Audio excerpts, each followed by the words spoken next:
Hello everyone and welcome back again our YouTube channel Highway Engineering।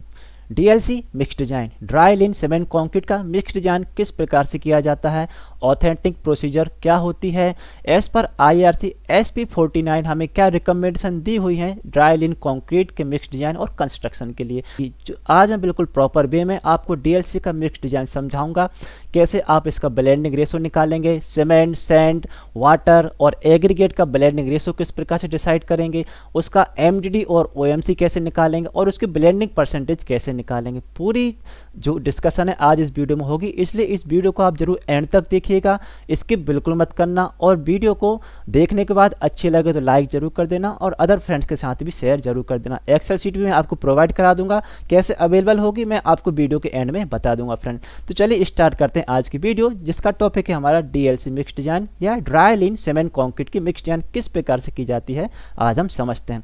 तो dear friend, अगर हम DLC की बात करें तो ड्राई लिन सीमेंट कंक्रीट का जो कंक्रीट मिक्सचर होता है वो हमारा मैक्सिमम 26.5 mm साइज वाला एग्रीगेट वहाँ पर यूज किया जाता है। जैसे हम यहाँ पर समझ लेते हैं, आपको एक टेबल में यहाँ पे दिखाना चाहूँगा ब्लेंडिंग रेशो की, ठीक है।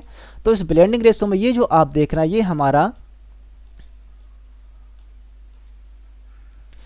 ये हमारा सीव ऑर्डर होता है, जिसमें मैक्सिमम सीव साइज है हमारा 26.5 mm और मिनिमम सीव साइज है 75 माइक्रोन। यानी कि इसमें जो particle size maximum aggregate size रहेगा वो 26.5 mm से डाउन होना चाहिए। तो इसके मतलब ये है कि हमारे जो मैक्सिमम साइज ऑफ एग्रीगेट है, नॉमिनल साइज ऑफ एग्रीगेट है, हम इसमें 20 mm एग्रीगेट यूज कर सकते हैं। और इसके अगर 20 mm से थोड़ा सा भी अबव साइज हो रहा है, मान लीजिए 22.4 mm का साइज हो रहा है, तो उसके नीचे का एग्रीगेट भी हम इसमें यूज कर सकते हैं। तो इसलिए हम जो मिक्स्ड डिजाइन करेंगे डियर फ्रेंड, वो हम उसमें यूज करेंगे 20 mm एग्रीगेट, 10 mm एग्रीगेट और सैंड भी इसमें यूज की जाती है। सैंड आपकी देखिए हो सकता है उसमें क्रस्ट स्टोन सैंड और रिवर स्टोन सैंड दोनों का ब्लेंडिंग हो, या फिर हो सकता है कि इसमें जो आप सैंड यूज कर रहे हैं वो पूरी तरीके से रिवर सैंड आप यूज कर रहे हो। तो ये जो मैंने एक्सेल शीट बनाई है उसमें मैंने रिवर सैंड और एम सैंड दोनों के ब्लेंडिंग रेशो को भी यहाँ पर मैं आपको समझा दूंगा, ठीक है डियर फ्रेंड। तो चलिए सबसे पहले हम क्या करते हैं, हमारे जो 20 mm एग्रीगेट है, 10 mm एग्रीगेट है, सैंड है या फिर एम सैंड है, इनके हम सबसे पहले क्या करते हैं, सबसे पहले हम लेंगे 20 mm एग्रीगेट लेंगे और इसका इंडिविजुअल ग्रेडेशन करते हैं, सीव एनालिसिस करते हैं 20 mm एग्रीगेट का इंडिविजुअल। और मिनिमम हम क्या करते हैं, हमारे सीव ऑर्डर है, ये DLC का जो सीव ऑर्डर है ये आपको मोर्थ में मिल जाएगा, IRC SP 49 में भी आपको मिल जाएगा। तो ये जो आपकी टेबल दी हुई है, सीव ऑर्डर दिए हुए हैं, इन सीव ऑर्डर्स के हिसाब से आप 20 mm एग्रीगेट लीजिए और उन पर इंडिविजुअल आप क्या कीजिए 20 mm, यहाँ पे ब्लेंडिंग नहीं है, मिक्सचर नहीं है, ये सिर्फ आपकी 20 mm एग्रीगेट है, इसका आपको ग्रेडेशन करना है। और ऐसे आपको 1 2 3 4 और 5 सैंपल का आपको सीव एनालिसिस कर लेना है, यानी कि 20 mm एग्रीगेट के आपको 5 सैंपल लेना है और उनके जो सीव ऑर्डर है DLC के लिए उस पर इसका सीव एनालिसिस करना है और ईच सीव पर उसका परसेंटेज पासिंग आपको डिटरमाइन करना है। जैसे हमारा ये जो परसेंटेज पासिंग है हमारा ईच सीव पर हमने यहाँ पर डिटरमाइन कर लिया है। जो हमारा ग्रेडेशन की टेबल जैसे बनाते हैं, सीव एनालिसिस की टेबल जैसे बनाते हैं, से वही प्रोसीजर आपको यहाँ पर फॉलो करनी है, ठीक है। तो 5 सैंपल आप लेंगे 20 mm एग्रीगेट के और उनके इंडिविजुअल ग्रेडेशन आपको कर लेने हैं। ये आप करेंगे 20 mm एग्रीगेट के लिए, ठीक है। फिर आप करेंगे 10 mm एग्रीगेट के लिए, इसके भी आपको 5 सैंपल लेना है और उसके इंडिविजुअल ग्रेडेशन आपको कर लेना है। फिर आपको करना है सैंड का, ठीक है, सैंड के भी आपको 5 सैंपल लेने हैं और उनका इंडिविजुअल ग्रेडेशन करके उसके ईच सैंपल के परसेंटेज पासिंग आपको निकाल लेने हैं। फिर क्या करना है आपको, नेक्स्ट स्टेप में बताता हूँ आपको, नेक्स्ट स्टेप में करना आपका एवरेज ऑफ इंडिविजुअल, जो हमारे इंडिविजुअल एग्रीगेट के परसेंटेज पासिंग आए हैं उनकी एवरेज वैल्यू आपको लेनी है। एग्जाम्पल के लिए हमारा सीव ऑर्डर ये है, ओके, और यहाँ पर है हमारी 20 mm एग्रीगेट। तो 20 mm एग्रीगेट के लिए sample number 1, sample number 2, sample number 3, sample number 4, sample number 5, इनके जो परसेंटेज पासिंग है पांचों सैंपल के हमने परसेंटेज पासिंग यहाँ पर लिख लिए हैं। और फिर इन पांचों सैंपल के परसेंटेज पासिंग का हम क्या करेंगे, एक एवरेज वैल्यू हमें लेनी है, तो वो एवरेज वैल्यू आप पांचों सैंपल की यहाँ पर लिख लेंगे। ये आप कर लेंगे 20 mm के लिए भी कर लेंगे, यही आप 10 mm के लिए भी कर लेंगे, ठीक है। यही आप सेंड के लिए भी कर लेंगे, और अगर एम सेंड है तो एम सेंड के लिए भी आपको 5 सैंपल लेके उससे ग्रेडेशन करना है, और फिर उन 5 सैंपल के परसेंटेज पासिंग की आपको एवरेज वैल्यू यहाँ पर लिख लेनी होगी। ठीक है, तो हम यहाँ पे एग्जांपल के लिए 20 mm, 10 mm और रिवर्स सेंड ही यहाँ पर ले लेते हैं। उनके 5 सैंपल हमने ग्रेडिंग कर लिए और प्रत्येक के हमने एवरेज परसेंटेज पासिंग यहाँ पे डिटरमाइन कर ली। अब हमें क्या करना होगा डियर फ्रेंड, अब हमें इनका ब्लेंडिंग डिसाइड करना होता है कि हम किस रेशो में या किस परसेंटेज में 20, 10 और सेंड को मिलाएं, जिससे हमारा जो ग्रेडेशन है डीएलसी का वो हमारा ग्रेडेशन फुलफिल हो जाए। तो इसके लिए हम चलते हैं ब्लेंडिंग पे, तो ब्लेंडिंग करके देखते हैं। ठीक है, तो हमारी टेबल, ये हमारा सीव साइज सीव ऑर्डर है 26.5, 19 mm, 9.5, 4.75 mm, 2.36 mm, 600 micron, 300 micron, 150 micron and 75 micron. यहाँ पर जो पहला वाला कॉलम में आप देखेंगे जहाँ परसेंटेज ऑफ पासिंग हमने लिखा हुआ है। परसेंटेज ऑफ पासिंग किस किस का, ये हमारा 20 mm का परसेंटेज पासिंग है, ये हमारा 10 mm का परसेंटेज पासिंग है, ये हमारा रिवर्स एंड का एवरेज परसेंटेज पासिंग। ये ध्यान रखिए, ये जो परसेंटेज पासिंग यहाँ पे लिखे हुए हैं ये आपके एवरेज परसेंटेज पासिंग यहाँ पर आपको लिख लेना है। 20 के, ये हमारा 10 mm का, ये हमारा रिवर्स एंड का, और बिकॉज ऑफ हमने एम सेंड नहीं लिया इसलिए यहाँ पर जो परसेंटेज ऑफ पासिंग हमने 0 दिखा दिया है। ठीक है, अब ये जब हमारा एग्रीगेट 100% हमने 20 mm लिया था तो उसका परसेंटेज पासिंग इस प्रकार से आ गया था। 10 mm जब हमने 100% लिया है तो उसका परसेंटेज पासिंग हमारा इस प्रकार से आ गया। रिवर्स एंड जब हमने 100% लिया तो उसका परसेंटेज पासिंग हमारा इस प्रकार से आ गया था। ठीक है, फिर हम क्या करेंगे डियर, फिर हम निकालते हैं इनका ब्लेंडिंग परसेंटेज। ओके डियर, तो 20 mm, 10 mm सेंड या एम सेंड, इनके जो ब्लेंडिंग परसेंटेज हैं ये हमें कैसे डिसाइड करने होते हैं इसके बारे में आपको कंसेप्ट समझा देता हूँ। इसके लिए हमें चलना होगा स्पेसिफिकेशंस लिमिट के पास, जो हमें IRC SP 49 या मोर्थ में हमें मिल जाती है। इसकी अपर लिमिट और लोअर लिमिट हमें देखना होगी।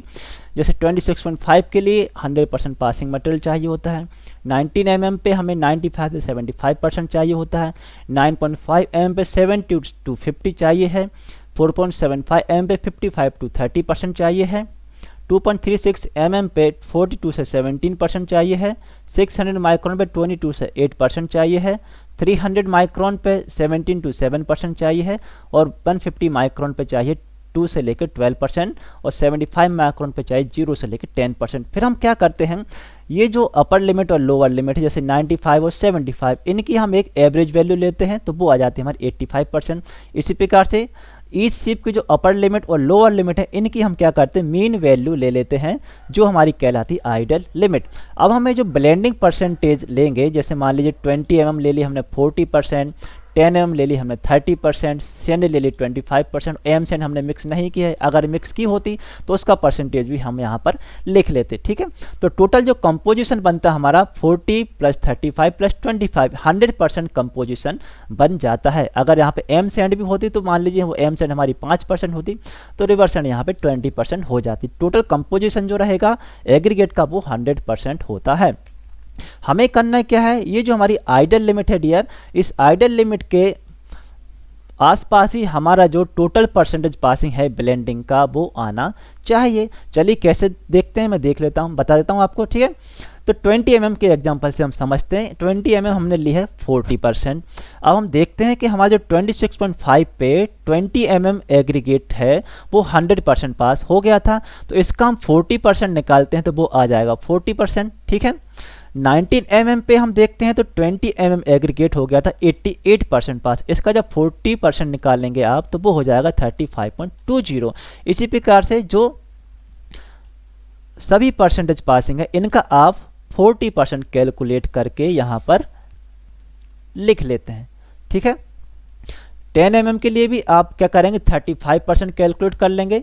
35% किसका कैलकुलेट होगा, जो 10 mm एग्रीगेट का परसेंटेज पासिंग है कंबाइंड वाला, इसका आप 35% कैलकुलेट करेंगे और उसको यहाँ पर लिख लेंगे। ठीक है, इसी प्रकार से सेंड का आप 25% कैलकुलेट करके यहाँ पर लिख लेंगे। एम सेंड अगर है तो आपको उसके वैल्यू जो भी लेना है, मान लीजिए 5% वैल्यू है तो 5% कैलकुलेट करके आप उसको यहाँ पर लिख लेंगे। यहाँ पर हमने 0 इसलिए लिया है क्योंकि एम सेंड हम यहाँ पर मिक्स नहीं कर रहे हैं।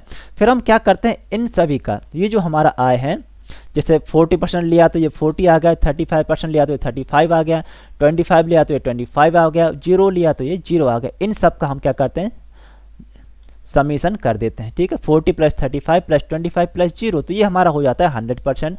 इसी प्रकार से करेंगे हम 35.20 प्लस 35 प्लस 25 प्लस 0, तो ये हो जाता है हमारा 95.20। इसी प्रकार से ईच शीप पे हम क्या करते हैं, जो हमारे परसेंटेज ऑफ ब्लेंडिंग आए हैं एक इंडिविजुअल एग्रीगेट के, उनका हम समीशन करके टोटल परसेंटेज पासिंग निकाल लेते हैं। ठीक है, ठीक है, यहाँ पे हो गया हमारा 30.25%। अब हम देखते हैं कि हमारा जो टोटल परसेंटेज ऑफ पासिंग आया है ये हमारा आइडियल लिमिट के नज़दीक है या नहीं। तो आप देख रहे होंगे ये हमारा 100% चाहिए तो 100 हो गया है। यहाँ 85 से 95.20 चाहिए तो ये थोड़ा सा हमारा अपर लिमिट के बाहर जा रहा है। देखिए अब ये बाहर जा रहा है तो हम क्या करेंगे, इसमें थोड़ा सा करेक्शन और कर लेंगे। ये हमारा 40%, ये हमारा पासिंग कहाँ पे जा रहा है, 19 mm पे। तो 19 mm पे हमें थोड़ा सा और रिटर्न कराना है। तो रिटर्न क्या होगी, हमारी जो 20 mm एग्रीगेट है वही हमारी 19 mm पे रिटर्न होगी, क्योंकि उसमें थोड़ा बहुत अगर ओवर साइज मिक्स आ रहा है तो हमें इसको ओवर साइज थोड़ा सा बढ़ाना है। तो हम क्या करते हैं, इसको कर देते हैं 43%। ठीक है, तो ये हमारा टोटल कंपोजिशन कितना होगा, 103%। इसको हमें 100 रखना है, तो ये हम क्या करेंगे, इसमें से फिर 3% घटा देंगे, तो ये हमारा हो जाएगा 32%। तो आप देखेंगे अब ये हमारा 75 से 95 की लिमिट में आ गया है 94.84। ये हमें चाहिए आइडल लिमिट 60%, तो ये हमारा 60.25% आ गया।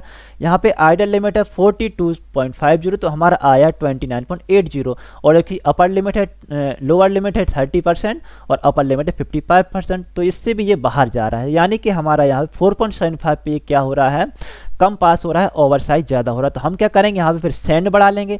सेंड हम कर लेते हैं 30%। ठीक है, करने पे क्या होगा, हमारा टोटल कंपोजिशन हो जाता है 105। तो यहाँ पर हम फिर 5% और कम करेंगे तो ये हमारा हो जाएगा 27%, क्योंकि 10 mm को हम 10 mm हमें यहाँ पे कम करना होगी, बिकॉज ऑफ हमने सेंड बढ़ा ली है। फिर हम देखते हैं कि हमारा जो परसेंटेज पासिंग है वो 30 से 55 की लिमिट में आ रहा है कि नहीं आ रहा, तो वो हमारा हो गया 34.05। यहाँ पे 17 से 42% चाहिए, आइडल लिमिट है 29.50, तो हमारा हो गया 31.53। यहाँ पे 22 से 8 चाहिए, तो यहाँ पे हमारा होगा 23.73, जो कि हमारा थोड़ा सा अधिक पास हो रहा है, यानी कि सेंड यहाँ पर ज़्यादा हो गई है। तो फिर से आप इसमें करेक्शन कीजिए, इसको आप क्या कर लीजिए, अब इसको 27 कर लीजिए। तो यहाँ पे टोटल परसेंटेज कितना होगा, 97%। इसको 100 रखना है तो 3 बढ़ाना पड़ेगा, तो इसको आप क्या करिए, 30 कर दीजिए। फिर देखिए कि ये आ रहा है, लिमिट में नहीं आ रहा, तो यहाँ पर आप देखेंगे तो 8 से लेकर 22 की लिमिट में हमारा 21.47 आ जाता है। यहाँ पे 7 से 17 की लिमिट में ये हमारा 9.75 आया है। आइडल लिमिट है 12%। यहाँ 2 से 12 की लिमिट है तो हमारा 6.18 आ गया है, और 0 से 10 की लिमिट में हमारा आ गया है 0.65। ये जो आइडल लिमिट है दोस्तों, ये ज़रूरी नहीं कि हर बार आप इसको अचीव कर सकें। इसके आपको आसपास ही आपकी जो ब्लेंडिंग रेशियो है उसको मेंटेन करने की कोशिश करनी चाहिए। इसके बाद आपको क्या करना होता है, एक ग्राफ भी प्लॉट करना होता है। ग्राफ में हम क्या लगते हैं, नीचे लोअर लिमिट होती है, ऊपर अपर लिमिट होती है, और जो आप पर्पल लाइन देख रहे हैं ये हमारी आइडल लिमिट होती है या मिड लिमिट होती है। ठीक है, तो और जो ये जो हमारी ब्राउन लाइन है ये हमारी आइडल लिमिट की है, और जो पर्पल लाइन है ये हमारा ब्लेंडिंग परसेंटेज आया है उसकी लाइन है। तो ये हमारी जो लाइन है, पर्पल लाइन है, ये हमारी अपर लिमिट और लोअर लिमिट के बीच में होना चाहिए, और कोशिश करना चाहिए कि ये ब्राउन लाइन के नज़दीक में रहे। ठीक है, इस प्रकार से हमें ये जो ब्लेंडिंग परसेंटेज है इनको फिक्स करना होता है। ठीक है डियर, अब हम आगे बढ़ते हैं। हमने ब्लेंडिंग रेशो डिसाइड कर लिया 43%, 30%, 43% है 20 mm, 30% है 10 mm, और 27% है सेंड, और एम सेंड है 0%। ओके डियर फ्रेंड, जब हमने 20 mm, 10 mm और सेंड का ब्लेंडिंग रेशो डिसाइड कर लिया एक बार, अच्छा इसके बाद देखो एक मैं आपको बात बताना भूल गया, वो ये थी कि जो भी हम एग्रीगेट लाए हैं, जैसे 20 mm है, 10 mm और सेंड है, तो उनके जो बेसिक टेस्ट होते हैं, जैसे उनकी इम्पैक्ट वैल्यू है, फ्लैकीनेस एलोंगेशन टेस्ट है, सेंड का ग्रेडेशन है, उसका FM एसिड कंटेंट है, ये सारे टेस्ट बेसिक टेस्ट हैं जो आप मटेरियल को जब पास करेंगे या उसको सिलेक्ट करेंगे तो आपको करना ही करना है, चाहे आप किसी भी आइटम के लिए मिक्स डिजाइन कर रहे हैं, तो वो टेस्ट आपको यहाँ पर भी करने होंगे। और इसके बाद हमें क्या करना है, जब हम इसका ब्लेंडिंग रेशो डिसाइड कर लिया 20 mm, 10 mm और सेंड का, फिर हम क्या करते हैं डियर फ्रेंड, हम निकालते हैं सीमेंट, सेंड और एग्रीगेट का रेशो। ठीक है। जैसे हम आरसीसी का मिक्स डिजाइन करते हैं, कंक्रीट का मिक्स डिजाइन करते हैं, तो उसमें सीमेंट सैंड एग्रीगेट रेशो निकालते हैं।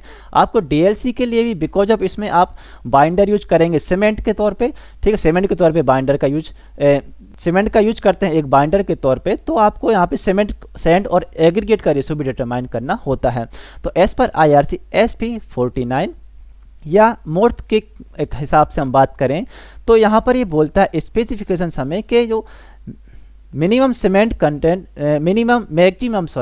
मैक्सिमम एग्रीगेट से एग्रीगेट टू सीमेंट रेशो हमारा 15:1 से ज़्यादा नहीं होना चाहिए, यानी एक पार्ट सीमेंट में 15 पार्ट एग्रीगेट से अधिक नहीं होना चाहिए, इतना मैक्सिमम यहाँ पे हमें दिया गया है, ठीक है।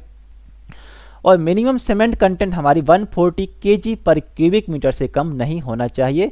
और ग्रेडेशन आपको मोर्थ की टेबल 608 में मिल जाती है। कंप्रेसिव स्ट्रेंथ 7 डेज में आपकी 10 न्यूटन पर mm² या 10 MPa से कम नहीं होना चाहिए, मतलब 7 दिन में आपकी 10 न्यूटन पर mm² स्ट्रेंथ जो डीएलसी के क्यूब की आपको अचीव करनी है। अब हम डिजाइन कैलकुलेशन के एस्पेक्ट देखते हैं। यहाँ पर हमें क्या करना है डियर, टाइप ऑफ सीमेंट हमने ले ली है, मान लीजिए सीरी सीमेंट OPC 43 ग्रेड की है। सोर्स ऑफ कोर्स एग्रीगेट जो भी आपकी क्वेरी है उसका नाम लिख लीजिए, फाइन एग्रीगेट की क्वेरी है उसका नाम लिख लीजिए। और एग्रीगेट सीमेंट रेशो देखिए आपका जो 15:1 एग्रीगेट सीमेंट रेशो है वो आपका मैक्सिमम है, लेकिन रिकमेंडेड जो हमें करता है कोड वो करता है 14:1 का रेशो, यानी कि 1 पार्ट सीमेंट में 14 पार्ट आपका कोर्स एंड फाइन एग्रीगेट का मिक्सचर होता है, यानी टोटल एग्रीगेट आपका 14 पार्ट रहेगा, उसमें 1 पार्ट आपका जो रहेगा वो सीमेंट होना चाहिए। ये रिकमेंडेशन आपको मोर्थ या जो IRC SP 49 है उसमें मिलती है, ठीक है। सीमेंट कंटेंट यहाँ पर हमने लिया है 160 kg। देखिए मिनिमम सीमेंट 140 kg पर क्यूबिक मीटर है, लेकिन क्या होता है जब हमें स्ट्रेंथ चाहिए 10 MPa इन 7 डेज की, तो 140 kg पर क्यूबिक मीटर सीमेंट में वो अचीव बहुत अधिक बार ऐसा होगा कि आपको 140 kg पर क्यूबिक मीटर में वो स्ट्रेंथ अचीव नहीं होगी। इसलिए हमें फिर इनके क्या करना होता है, ट्रायल करना होते हैं। आपको 150 kg पे करना होगा, फिर 160 पे, 170, 180, ऐसे आपको जो सीमेंट कंटेंट है उसमें 10% की इंक्रीमेंट आप करते जाइए, और उसके हिसाब से जितनी सीमेंट कंटेंट पे आपकी कंप्रेसिव स्ट्रेंथ 10 MPa इन 7 डेज में अचीव हो जाए वो सीमेंट कंटेंट आप फाइनल कर दीजिए। तो यहाँ पे हम एग्जांपल के लिए मान लेते हैं हमने 160 kg सीमेंट हम यहाँ पर ले रहे हैं, तो एग्रीगेट कंटेंट कैसे आएगा, वो हमारा आया है 2214। कैसे आया मैं आपको बता देता हूँ। तो इसके लिए हम क्या करते हैं डियर, जो हमारा सीमेंट है 160 kg हमारी सीमेंट है, इसे मल्टीप्लाई कर दीजिए आप 14 से, तो हमारा जो एग्रीगेट का वेट आ जाएगा वो हो जाएगा 2240 kg, ठीक है। इसको हमने यहाँ पर लिख लिया, यानी कि टोटल जो एग्रीगेट रहेगा सीमेंट जो 20 mm 10 mm और सैंड जो रहेगी वो 2240 kg हमारी रहेगी, ठीक है। अब यहाँ पर हमने जब ब्लेंडिंग रेशो बनाया था डियर, तो उसमें हमने 20 mm ली थी 43%, 10 mm ली थी 30% और सैंड ली थी 27% और एम सैंड ली थी 0%। तो हम क्या करते हैं, जो हमारे ये 2240 kg आया है इसका हम 43% ले लेंगे 20 mm, तो वो हमारा आ जाएगा 20 mm एग्रीगेट आ जाएगा 963 kg। कैसे, 2240 का आप 43% जब कैलकुलेट करेंगे तो वो हमारा 963 kg आ जाएगा। 10 mm हमने कितना लिया है 30%, तो 2240 का 30% आप कैलकुलेट करेंगे तो वो हो जाएगा हमारा 672 kg।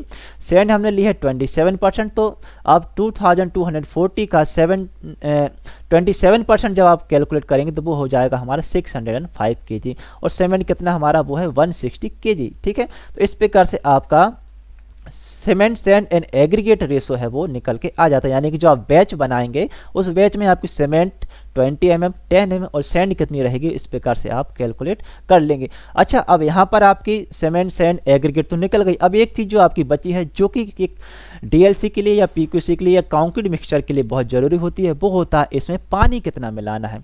अब इसमें वाटर का डिटर्मिनेशन कैसे करते हैं, तो इसके वाटर डिटर्मिनेशन करने के लिए कोई वाटर सीमेंट रेशो नहीं दिया गया है कोड में। इसके लिए हम क्या करते हैं, इसका OMC डिटरमाइन करते हैं। OMC भी डिटरमाइन करेंगे और इसके साथ इसकी MDD भी डिटरमाइन करेंगे। तो इसमें हम क्या करते हैं डियर फ्रेंड, ये जो हमारा ब्लेंडिंग रेशो है, इसी ब्लेंडिंग रेशो में हम जो हमारा डीएलसी का मिक्सचर है उसको प्रिपेयर करते हैं, और 5%, 5.5%, 6%, 6.5% एंड 7% पे हम इसकी क्यूब कास्ट करते हैं। एक टेबल की हेल्प से मैं आपको समझा देता हूँ डियर। ठीक है ना। सबसे पहले हम क्या करते हैं, ये जो हमने ब्लेंडिंग रेशो लिया है, ठीक है, इस ब्लेंडिंग रेशो के हिसाब से हम क्यूब कास्ट करते हैं,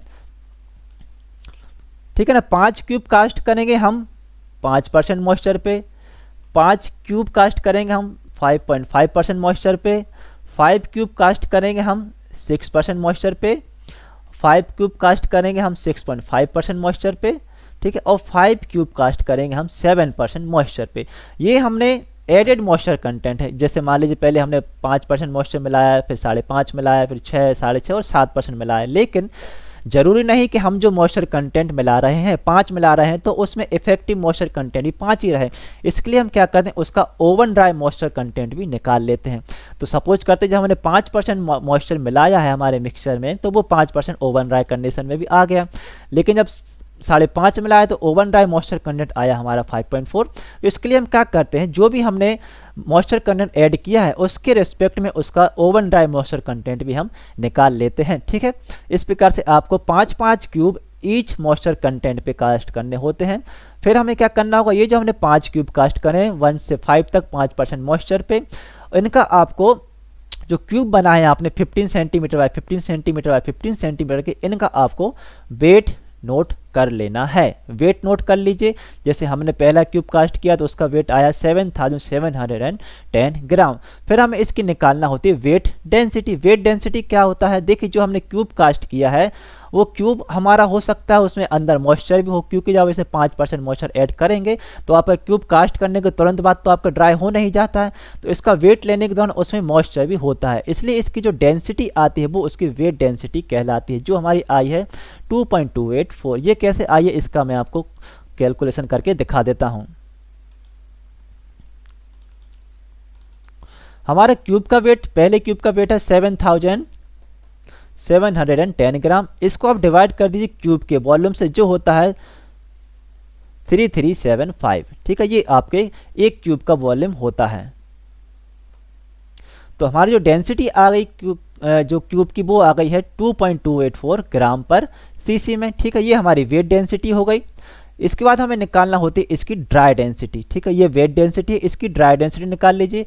तो हम क्या करते हैं 2.284 को डिवाइड कर देंगे 1 प्लस डब्ल्यू, डब्ल्यू की जगह रख देंगे 5 और डिवाइड 1 प्लस डब्ल्यू अपन 100 से डिवाइड करेंगे तो वो कुछ इस प्रकार से बन जाता है 2.284 डिवाइडेड बाय 1 प्लस डब्ल्यू अपन 100 करेंगे तो वो हमारा हो जाता है 1.05। तो हमारी ड्राई डेंसिटी हो गई 2.1752। इसको राउंड अप करके हमने लिख लिया है 2.176 ग्राम पर सीसी। ये हमारी ड्राई डेंसिटी हो गई, ठीक है। फिर हम क्या करते हैं, इसका कंप्रेसिव स्ट्रेंथ टेस्ट करते हैं। आफ्टर 7 डेज इसका कंप्रेसिव स्ट्रेंथ टेस्ट किया तो वह लोड आ गया हमारा 260 किलो न्यूटन। पर इसको हम क्या करते हैं, इसके एरिया से डिवाइड करते हैं तो वो हमारी कंप्रेसिव स्ट्रेंथ आ जाती है 11.56 न्यूटन पर mm स्क्वायर, ठीक है। इस प्रकार से आपने जो भी 5-5 क्यूब कास्ट किए हैं ईच मॉइस्चर कंटेंट पे, उसके आपको वेट ऑफ क्यूब लेना है, फिर वेट डेंसिटी निकालनी है, फिर ड्राई डेंसिटी निकालनी है और कंप्रेसिव स्ट्रेंथ भी आपको कैलकुलेट यहाँ पर कर लेनी है, ठीक है। अब हमें अगला क्या करना है काम, हमें इसकी एमडीडी निकालनी है और ओएमसी निकालनी है कि भाई हम जो बेच मिक्स प्लांट पे जो डीएलसी का मिक्स बनाएंगे उसको पानी कैसे बताएंगे कि आप कितना पानी मिलाइए। तो उसके लिए हम क्या करेंगे डियर, एक ग्राफ प्लॉट करते हैं जिसमें हम ओएमसी लेते हैं और ड्राई डेंसिटी लेते हैं, ठीक। जिस प्रकार से हम सॉइल का प्रोडक्ट कॉम्प्रेशन टेस्ट करते हैं उसमें हम जो ग्राफ बनाते हैं एमडीडी ड्राई डेंसिटी और ओएमसी में, वही ग्राफ आपको यहाँ पर भी बनाना होता है। एक्स एक्सिस पर आपको रखना होता है मॉइस्चर कंटेंट, जो ओवन ड्राई मॉइस्चर कंटेंट है उसको आप एक्स एक्सिस पर रख दीजिए और जो डेंसिटी है आपकी डेंसिटी को आप रख दीजिए वाई एक्सिस पर और एक सिंपल कर्व यहाँ पर ड्रा कीजिए।